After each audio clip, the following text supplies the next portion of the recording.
Praise the Lord. இயேசுவின் ரத்தம் ஜெயம். தினமும் இயேசு நிகழ்ச்சிக்கு உங்களை கர்த்தராகிய இயேசு கிறிஸ்துவின் நாமத்தில் வரவேற்கிறேன். செய்தியின் தலைப்பு, யாரோடு பேசுகிறீர்கள் யோசியுங்கள். ஆதார வசனம் 1 சாமுவேல் 9ஆம் அதிகாரம் 25வது வசனம்.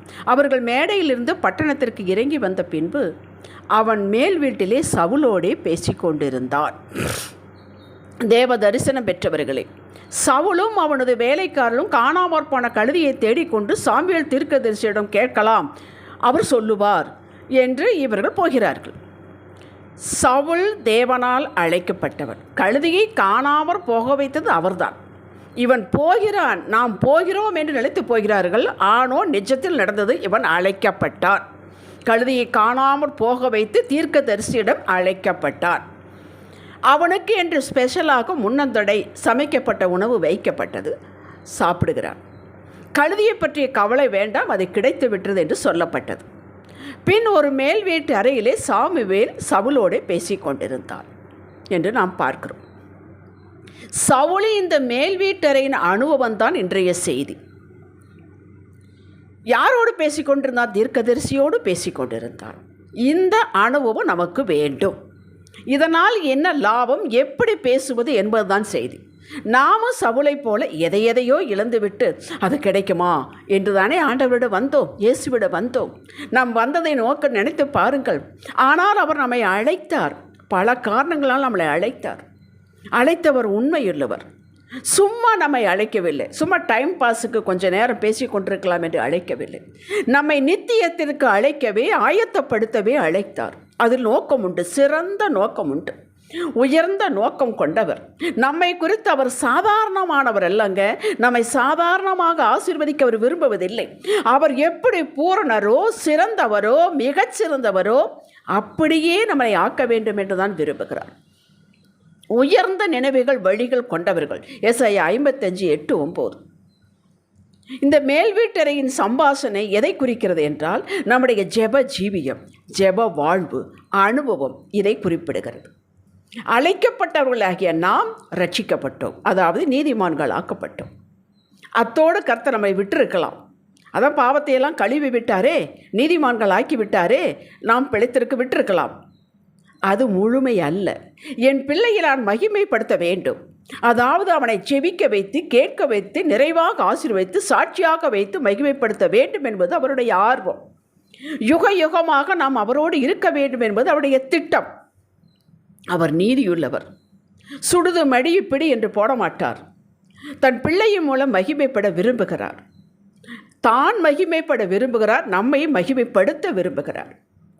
அவர் விரும்புகிறபடி வாழ்ந்து, ஆவியானவர் சொன்னதை செய்து, தொடர்ந்து செய்து அவரது உறவிலே நிலைத்திருக்கும் போது, மற்றவர்கள் நம்மை பற்றி சொல்லும்போது, நாம் ஆராதிக்கும் முறைமை, தேவனை பற்றி பேசும்போது கனப்படுத்தப்படுகிறார், மகிமைப்படுகிறார். இந்த மகிமையை கர்த்தர் வேறு எவருக்கும் கொடுப்பதில்லை, எந்த மனிதனுக்கும் கொடுப்பதில்லை. அவரே நமக்கு செய்ய விரும்புகிறார். அவரே பாதுகாப்பு கொடுக்கிறார். அவரே எல்லாவற்றையும் செய்கிறார். நானே கர்த்தர், நானே செய்வேன், நானே சொன்னேன், நானே செய்து முடிப்பேன், திட்டம் பண்ணினேன் என்று சொல்லுகிறார். தானே செய்து நாம் அவரையே நம்பிக்கையாக கொண்டிருக்கும் போது அவர் மகிமைப்படுகிறார். கர்த்தரை மகிமைப்படுத்துகிறோம். ரட்சிக்கப்பட்ட ஒவ்வொருவருக்கு இந்த மேல் வீட்டு அனுபவம் அற்புதமாக ஜெப ஜீவியை இருக்க விரும்புகிறார். நம்முடைய ஜெப ஜீவியம் எப்படி இருக்கிறது, ஜெப வாழ்வு எப்படி இருக்கிறது, அதன் அனுபவம் எப்படி இருக்கிறது? ஓடுற ஓட்டத்தில் ஜெபிக்கிறோமா? ஏதோ ஒரு வசனத்தை சொல்லிவிட்டு ஓடி போகிறோமா? யோசித்து பார்க்க வேண்டிய நேரம் இது. எவ்வளவு நேரம் செல்ஃபோனில் மற்றவர்களோடு பேசுகிறோம்? அது நமக்கு பிடிக்கிறது. ஏனென்றால் அவர்கள் திருப்பி நம்ம கூட பேசுகிறார்களே. ஆனால் அதில் எத்தனை வம்பு இருக்கிறது என்பதை நாம் அறியோம். ஆண்டவரோடு பேசுவதற்கு நமக்கு போர் அடிக்கிறது, தூக்கம் வருகிறது. ஏன்னா எதிர் திசையில் சத்தம் கேட்பதில்லை. ஆனால் பழக்கப்பட நாளாக அந்த நேரத்தில் போய் அமர எதிர்பார்த்து கொண்டிருப்பார் அந்த தேவாதி தேவன். என் பிள்ளை வரும், இந்த நேரத்தில் வந்து என்கிட்ட எல்லாம் பேசும். அது பழக்கத்தினால் வரக்கூடிய நன்மை. எப்படி பிரசங்கம் பண்ண வேண்டும் என்று வேதத்தில் கற்றுக் கொடுக்கப்படவில்லை. எப்படி ஜெபிக்க வேண்டும் என்று தான் கற்றுக் கொடுத்தார். எப்படி அவர் உறவில் இருக்க வேண்டும் என்று தான் கற்றுக் கொடுத்தார். எப்படி அவரோடு விசுவாசத்தில் நிலைத்திருக்க வேண்டும் என்பதுதான் கற்றுக் கொடுக்கப்படுகிறது. அதுதான் பாராட்டப்படுகிறது. ஆண்டவரோடு பேசும் அந்த உறவில் இருக்க அனுபவம், உரையாடும் அனுபவம் அவசியம், மிகவும் அவசியம். உங்களுக்கு எந்த நிலையில் இருந்தாலும் என்பதை நீங்கள் தான் சொல்ல வேண்டும். அவர்கள் ஜெப வாழ்வு எப்படி இருக்கிறது என்பதை நீங்கள் தான் சொல்ல வேண்டும். ஜெபிக்க வரம் தேவையில்லை. உறவுதான் அவசியம், உறவுதான் முக்கியம். உறவின் அடிப்படையில் தான் போய் அமருகிறோம். ஏதோ ஒரு காரியத்திற்கு, பொதுவாக திருமணம், பிஸ்னஸ், வேலை, படிப்பு, வீடு வாங்குதல், விற்றல், இதற்குத்தான் நாம் கர்த்தரிடம் செல்கிறோம். அவர் அதை செய்தால் போது மற்றெல்லாம் நான் பார்த்துக் கொள்கிறேன் என்ற போல. இது தவறானது. ஏதோ ஒரு காரியத்திற்கு அல்லவங்க, ஒவ்வொரு காரியத்திற்கும் நாம் ஜெபம் செய்ய வேண்டும். ஒவ்வொரு காரியத்தை பற்றி அவரிடம் பேச வேண்டும். எனக்கு தெரிந்த ஒரு ஆவிக்குரிய மனிதர், அவர் எனக்கு கற்றுக் கொடுத்தது, இரவு படுப்பதற்கு முன்பாக காலையில் கண் விழித்ததிலிருந்து அந்த படுக்கும் நேரம் வரை சகலத்தையும் ஒரு நண்பரிடம் சொல்வது போல, ஒரு தகப்பனிடம் சொல்வது போல சகலத்தையும் சொல்லுவாராம். அந்த பழக்கத்தை அங்கே தான் நான் கற்றுக்கொண்டேன். அது எவ்வளவு சுகம் என்பது அதை நீங்கள் அனுபவித்தால் தான் தெரியும். அப்படி நாம் சொல்லி கொண்டு இருக்கும் பொழுதே, இப்படி அவங்க என்னை பேசிட்டாங்க, இப்படி என்னை செஞ்சிட்டாங்க, இது நம்முடைய தவறை ஆண்டவர் சுட்டி காட்டுவார். தவறு மட்டும் இல்லைங்க, குற்றப்படுத்துகிற தேவன் இல்லைங்க, அதை நான் பார்த்து என்று உணர்த்துவார். அது நீங்கள் பேசத்தான் அது உங்களுக்குத்தான் அது அனுபவம் கிடைக்கும். எல்லா காரியமும் அவரிடம் தான் செய்ய வேண்டும். யோவான் 15:5 அதுதானே சொல்லுகிறேன், என்னாலே என்று உன்னால் எதுவும் செய்யக்கூடாது, சகலத்தையும் சொல்லுங்க.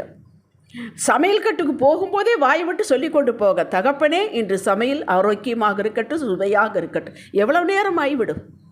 இன்ற காரியங்களை எல்லாம் செய்வதற்கு பலன் கொடுங்க. அது எவ்வளவு நேரம் ஆகிவிடும்? சகலத்தையும் சொல்லுங்க, சகலத்திற்கும் கேளுங்க. அதுதாங்க மேல் வீட்டறையின் அனுபவம். உன்னால் ஏதும் செய்ய இல்லாது என்று தானே சொன்னார். தினமும் அதிகாலை எழுப்புங்கள். அதிகாலையில் ஒரு ஏர்போர்ட்டுக்கு போக வேண்டுமானால் நம்ம எவ்வளோ நேரம் போகிறோம் யோசிச்சு பாருங்கள். ட்ரெயினுக்கு போக வேண்டுமானால் எவ்வளோ நேரத்துக்கு முன்பாக போகிறோம். ஒரு சிஎம்ஓ மற்றவர்களோ நமக்கு ஒரு சந்திப்பதற்கு டைம் கொடுத்திருந்தால் எவ்வளோ நேரத்துக்கு முன்னாடி போய் நிற்கிறோம் என்று யோசித்து பாருங்கள். இதையெல்லாம் நம்மளால் முடியும் என்றால் இதுவும் முடியும். தேவாதி தேவன், சர்வத்தையும் படைத்த தேவன் நம்மளோடு ஆவலாக காத்திருக்கிறார். இது நீங்கள் பழகுங்கள், தினமும் பழகுங்கள். அதிகாலை எழுப்புங்கள், ஒரு இடத்தை செலக்ட் பண்ணுங்கள், ஒரு சின்ன பெட்ஷீட்டோ எதையோ விரித்து போட்டு அதில் அமருங்கள், பேசுங்கள், தியானம் பண்ணுங்கள், வாயை விட்டு சொல்லுங்கள், அழுங்கள். இவைகளெல்லாம் வந்தால் செய்யுங்கள், வராவிட்டால் அமைதியாகையாவது அமர்ந்திருங்கள். அதை விரும்புகிறார். அதை பழக்கப்படுத்திக் கொள்ளுங்கள், வழக்கத்திற்கு கொண்டு வாருங்கள். ஒரு நாளும் அது விடக்கூடாது. உங்கள் மூச்சு இருக்கும் வரை அவர் சமூகத்தில் அமர்ந்து பேசி பேசி பழகி வரும் அனுபவம் இருந்தால் உங்களிடம் கர்த்தர் பகிர்ந்து கொள்வார். தம்முடைய வார்த்தையினால் பகிர்ந்து கொள்வார். உங்கள் வாழ்க்கையினுடைய முழு பிரிண்ட் அவர் சொல்லாவிட்டாலும் நிச்சயமாக சொல்லுவார். இன்று இது நடக்கப் போகிறது என்று சொல்லாவிட்டால் அவரே இறங்கி வந்து அந்த காரியத்தை செய்வார். அப்போஸ்தலர் 10:9 வாசித்து பாருங்கள். பேதுரு ஜெபம் பண்ணுவதற்காக எப்பவும் போல மாமூலாக மேல் வீட்டறையில் ஏறுகிறான். ஆவியானவர் வரைபடத்தையே கொடுக்கிறார். இத்தனை பேர் வருவாங்க, நீ சந்தேகப்படாத, அவங்களோட போ, அங்கே நான் சொல்ல வேண்டி நான் சொல்லுகிறேன். படித்து பாருங்கள், நடந்ததே. ஆவியானவர் கொர்நேலியு வீட்டுக்கு போகிறதுக்கு தெரியாத வரைபடத்தை கொடுத்தாரே. பவுல் ஜெபிக்கிற ஜீவியம் உள்ளவன், மேல் வீட்டர் அழவன் கொண்டவன், அவனிடம் சொல்லி கொண்டிருந்தாரே, நீ பயப்படாதே, தைரியமாயிரு, ரோமாபுரிக்கு போக வேண்டும், இப்படி நடக்கும் என்று சொல்லிக்கொண்டே வந்தார். வாசித்து பாருங்கள் அப்போஸ்தலர் அதிகாரத்தில் எல்லாம். ஏன் உங்களோடு பேச மாட்டார்? நிச்சயம் உங்களோடு பேசுவார். ஹல்லேலூயா. ஸ்டெப் பை வாங்க சொல்லி கொடுப்பார் உங்களுக்கு. எந்த மனிதனோட உங்கள் பிரச்சனையை பேசாதீர்கள், அழாதீர்கள். உங்கள் கண்ணீருக்கு மதிப்பு உண்டு. மனிதர்கள் நம் கண்ணீரை மதிக்க மாட்டார்கள். 3 வகையான மனிதர்கள் உண்டு. ஏற்கனவே நான் சொல்லியிருக்கிறேன். இந்த விதைக்கிற அனுபவத்தை பற்றி படிச்சிருக்கிறோம் இல்லையா? மத்தேயு 13 அதுதான் நம்முடைய கண்ணீர் விதையுங்க. அது விதைக்கு சமானம். அவர் அள்ள தட்டுவதில்லை, கண்டுகொள்ளாமல் போவதில்லை. ஏன்னா இருதயம் நொறுங்குண்டு வந்து தான் அழுகிறோம் நாம். அது வழி அருகே விதைத்த விதையை போல் இருக்கக்கூடாது. போகிறவங்க வர்றவங்கட்டாலும் அழக்கூடாது. அதுக்கு மதிப்பே கிடையாது. பாறை உள்ள இடத்தில் விதைக்கக்கூடாது. அப்படி என்றால் கேட்பார்கள் கொஞ்ச நேரம், அடடா அஜிச்சோ அப்படியா அப்படின்னு கேட்பார்கள். அதற்கு மேல் அவர்களுக்கு நினைப்பே வராது. அவர்களால் ஏதும் செய்ய முடியாது. முள்ளுள்ள இடையில விதைக்கக்கூடாது. ஏற்கனவே அவங்களுக்கு பல பிரச்சனை, எனக்கே 1000 பிரச்சனை, இங்கே போனால் இவன் வேற அழுவான் சொல்லுவார்கள். நல்ல நிலத்தில் விதையுங்கள். அவர்தான் நல்ல நிலம். கொட்டுங்கள், இருதயத்தை கொட்டுங்கள். அன்னாள் கொட்டினால் சாமுவேலை பெற்றுக்கொண்டாள் இல்லையா? படித்து பாருங்கள். எசேக்கியா ராஜா ஜனகரிப்புக்கு பயந்து கொண்டு போய் அவனுடைய மோசமாக பேசிவிட்டான் என்ற கடிதத்தை கொண்டு போய் அவனுக்கு வந்து வாசிக்கிறான். பெற்றுக்கொண்டான், உதவியை பெற்றுக்கொண்டான். அப்படி ஒவ்வொரு படத்தை நீங்கள் பாருங்கள். இந்த ஜெபம் ஜீவை உள்ளவர்கள், இந்த அனுபவம் உள்ளவர்கள் அவரிடம் மட்டும்தான் பேசுவார்கள், வேறு யாரிடம் பேச மாட்டார்கள். உங்களுடைய கண்ணீர் துருத்தியில் வைக்கப்பட்டிருக்கிறது, பதில் கொடுப்பார். சங்கீதம் 56:8. அது விதைங்க. அந்த விதையை அலட்சியப்படுத்தி விடாதீர்கள். மாலையில் அழுகை என்றால் காலையில் களிப்பு. 2 சாமுவேல் 18:33 தாவீது மேல் வீட்டறையில் போய் அழுகிறான். மனிதரிடம் அழுகவில்லை, சேனாதிபதியிடம் அழவில்லை, தன் மகனை நினைத்து மேல் வீட்டறையில் போய் அழுகிறான். இயேசு ஜெபிக்காமல் எதையும் செய்ய மாட்டார். நீங்கள் 4 சுவிசேஷத்தில் படித்து பாருங்கள். இருட்டோடு எழுந்து போனார், வழக்கமாக போனார், ஜெபிக்க போனார். ஜெபிக்காமல் அவர் எதையும் செய்வதில்லை. ஆனால் ஏசாயா 50:4-5, ஏசாயா 50வது அதிகாரம் முழுவதும் இயேசுவை பெற்றுதான். அது 4-5 வசனங்களுக்காக நான் வாசிக்கிறேன். இலைப்படைந்தவனுக்கு சமயத்திற்கு ஏற்ற வார்த்தை சொல்ல நான் அறியும்படிக்கு கர்த்தராகிய ஆண்டவர் எனக்கு கல்விமானி நாவை தந்தருளினார். இயேசு சொல்கிறார் இயேசுவை பற்றியது. காலைதோறும் என்னை எழுப்புகிறார். கேட்டீர்களா? நாம் எழும்பி பழக்கம் உள்ளவர்களானால், அவரோடு பேசும் பழக்கம் உள்ளவர்களானால், ஒரு இடத்தில் பற்றிய இடத்தில் அமர்ந்து பேசக்கூடிய பழக்கம் உள்ளவர்களானால், நீங்கள் ஒரு நேரம் மறந்து விட்டாலும் தூங்கிவிட்டால் அவர் எழுப்புவார். நீங்கள் செய்து பாருங்கள், எழுப்புவார். கற்றுக்கொள்வர்களைப் போல நான் கேட்கும்படி என் செவியை கவனிக்க செய்கிறார். கர்த்தராகி ஆண்டவர் என் செவியை திறந்தார். படித்து பாருங்கள், அந்த வசனங்களெல்லாம் படித்து பாருங்கள். அப்படித்தான் உங்களுக்கு நடக்கும். அவர் என்ன பாரபட்சமற்ற தேவன். இயேசுக்குத்தான் செய்வார், உங்களுக்கு செய்ய மாட்டார் என்று இல்லை. இப்போ தொடர்ந்து செய்தால், அந்த பழக்கம் இருந்தால் கர்த்தர் நடக்க போகிறதை சொல்லுவார். ஆதியாகமம் 18 ஆபிரகாமுக்கு இந்த பழக்கம் உண்டு. அவன் பலிபீடம் கட்டி தொழுது கொள்ளுகிறவன். லோத்துக்கு செய்ய போகிறதை சொன்னார், கொமரா பட்டணத்துக்கு செய்ய போகிறதை சொன்னார். இவன் பரிந்து பேசினான், அந்த குடும்பம் தப்பி வைக்கப்பட்டது. நோவா ஆண்டவரோடு சஞ்சரிக்கிறவன். அந்த ஒரு குடும்பத்தை பாதுகாப்பதற்கு ஒரு பேழையை செய்ய சொல்லி முழு உலகத்தை அழித்தார். அந்த குடும்பம் காப்பாற்றப்பட்டது. உங்கள் குடும்பம் காப்பாற்றப்படும், பாதுகாக்கப்படும். ஹல்லேலூயா. நிறைய சொல்லலாம், நேரம் இல்லை. மக்களை கம்பீரமாக எழுந்தல் இல்லைங்க. எத்தனை பிரச்சனைகள் இருந்தாலும் மக்களிடம் விளாவாரியாக சொல்லாதீர்கள். அவரிடம் தீர்வும் இல்லை, பதிலும் இல்லை, திராணியும் இல்லை. நேரத்தை திருடுங்கள். நேரம் இல்லை என்று சொல்லாதீர்கள். தேவ சமூகத்தில் அமருங்கள், எல்லாவற்றையும் சொல்லுங்கள். நீங்கள் சொல்லிக் கொண்டிருக்கும் போதே ஆண்டவர் உணர்த்துவார். மன்னிப்பை பெற்றுக்கொள்ளுங்கள், ஆலோசனை தருவார், காரியத்தை வாய்க்க பண்ணுவார். அவரே இறங்கி வந்து செய்வார், தூதனை அனுப்பி செய்வார், மனிதர்கள் மூலமாக செய்வார். உங்களுக்கு அந்த பழக்கத்தை மட்டும் நீங்கள் ஏற்படுத்திக் கொள்ளுங்கள். ஆச்சரியமாய் நடத்துவார். கொடுங்க என்று கேட்காதீர்கள். ஜெபத்தில் ஆண்டவரை மகிமைப்படுத்தி பேசுங்கள். அவர் எல்லாம் கொடுப்பார். உங்களுக்கு கொடுப்பதற்காகத்தானே அத்தனை கல்வாரி செய்து முடித்திருக்கிறார்.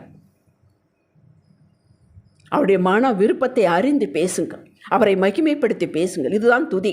இதில் ஆனந்தம் கொள்ள வேண்டும். ஒரு ஹிடன் அஜெண்டாவும் உங்களுக்கு வேண்டாம். குழந்தையை போல வாருங்கள் அவரிடம். நீங்கள் விரும்பினதும் அவர் உங்களுக்கு கொடுக்க வேண்டும் என்று விரும்பினதையும் அவர் கொடுப்பார். இதுதான் இரட்டை ஆசீர்வாதம். மகிமைப்படுத்துவார், உயர்த்தி வைப்பார். அந்த ஜெப மேன்மையை பழக்கப்படுத்திக் கொள்ளுங்கள். அந்த மேல் வீட்டு அறை அனுபவம் உங்களுக்கு இருக்கட்டும். அவரோடு பேசுங்கள், கர்த்தரோடு பேசுங்கள். ஜெபிக்கலாம்.